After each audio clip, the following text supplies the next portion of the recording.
That's a tradition. That God is glorified when you're sick. Well now, if you'll just think about it a minute, it would be very difficult for God to be glorified through you when you're sick. It is nonsense to say that sickness and disease works for good. It's a slander to talk evil about God. When He is totally good, to say that it's God's will for you to be sick, or He's the one that made you sick, that is pitiful. Or He's doing that to teach you something. You don't hear those things as much as you used to, I don't guess. I mean, I don't know. I don't go where you could hear them, so I don't know. They're still out there, I imagine. But if it was true that you learned through pain and suffering, we could just knock every little kid in the head before he went to school every morning and see how he did that day. He'd come dragging in, his eyes rolling around, and, well, tell me what you learned today. I didn't learn anything. My head just hurt me all day long. That's about how stupid that is. So that God puts, here's the doctrine that people get hung up on.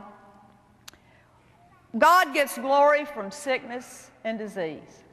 Now that just sounds so ridiculous to me now. I've heard the truth for so long. Because He maketh intercession for the saints according to the will of God, and we know that all things work together for good to them that love God and to them who are called according to His purpose. So traditional doctrine takes that, verse 28, doesn't look what's around it or what's behind it, and they say, well, you know, all things work together for good. Here you've just had a car wreck, your leg's broken, your head's all bandaged up, and somebody comes in with the comforting words, you know all things work together for those that love God. And you say, uh-huh. Yeah, that's right. I should have thought of that. Does that make any sense at all? No. It is not Bible that God gets glory from your sickness and disease.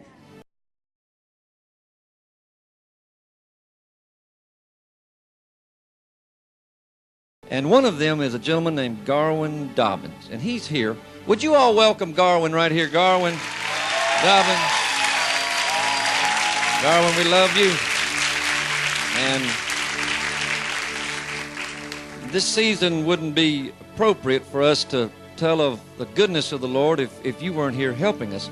Garwin, I want you to talk right in that mic. Tell us, let me see if I can get this disease right, because it's big, long, a lot of vowels and consonants. Myositis, oesophagus, yes, progressiva. Right. Did I get all that right? You got it. There's only how many people in the world ever had this? As of right now, there's supposed to be 350 known cases. All right. Tell us what this disease actually does, just in a short amount of time, what it does to the person. It makes your muscle turn to bone, and when it starts, it feels like two different people is twisting the inner core of your bone and putting it over an open flame. You know what I admire about you so much is, with this debilitating disease that you have, is your spirit. You have the spirit of a champion. And in this autumn time of Thanksgiving, is it possible to have something like this in your life and yet remain thankful? Oh, yes. Tell us, how are you thankful in times like these? I'm very thankful for life, for health, for eyes.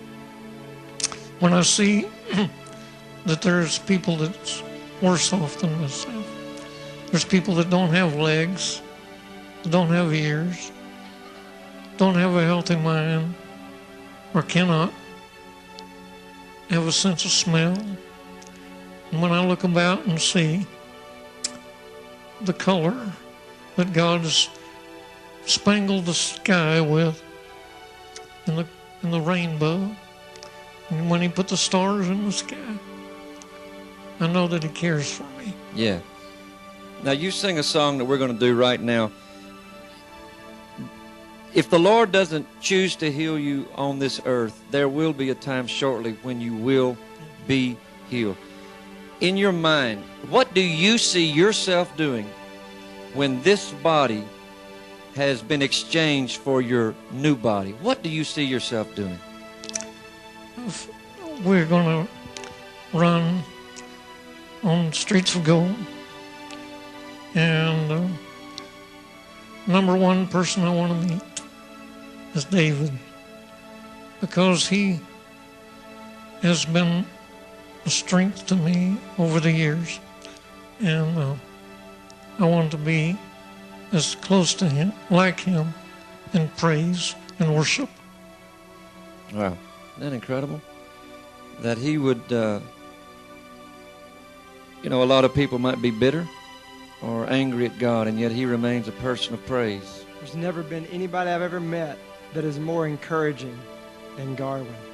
Garwin, you sing a song called I Can Only Imagine. Mm-hmm. Can we help you? Yes. Or you just want to do this by yourself? No, I want you to. Okay, all right. Let's feel the honor. Let's stand you up here. Undo his seatbelt. Watch for the airbags and all the... Here we go. I can only imagine.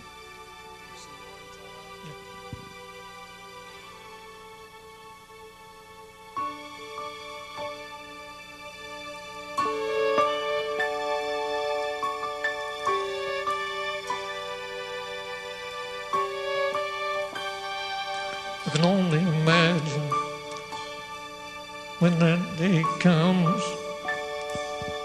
and I walk by your side.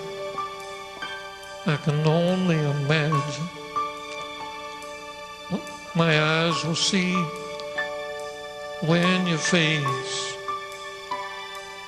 is before me. I can only imagine. I can only imagine.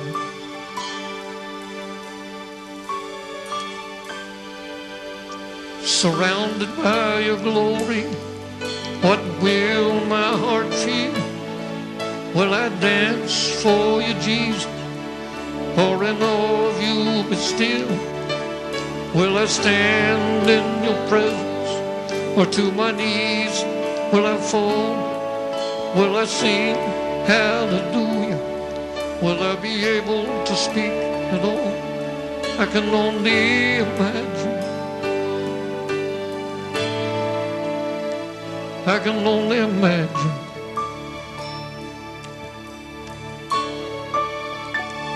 I can only imagine when that day comes, when I find myself standing in the sun. I can only imagine when all I will do is forever worship. I can only imagine. I can only imagine.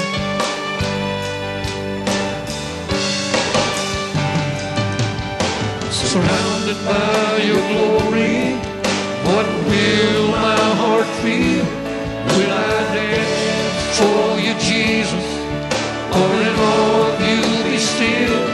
Will I stand in your presence, or to my knees will I fall? Will I sing hallelujah? Will I be able to speak at all? I can only imagine. Yes, I can only imagine.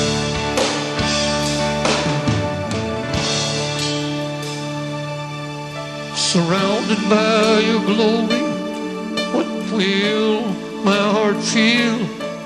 Will I dance for you, Jesus, or in awe of you be still? Will I stand in your presence, or to my knees will I fall? Will I sing hallelujah? Will I be able to speak at all? I can only imagine. Oh yes, I can only imagine. I can only imagine. Oh yes, I can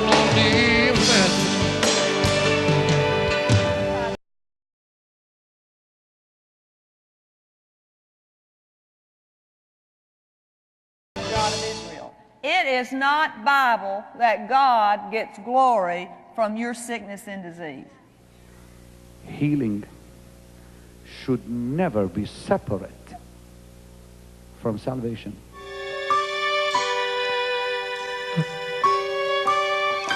I can only imagine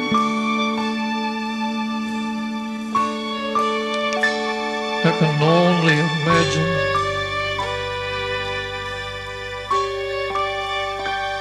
I can only imagine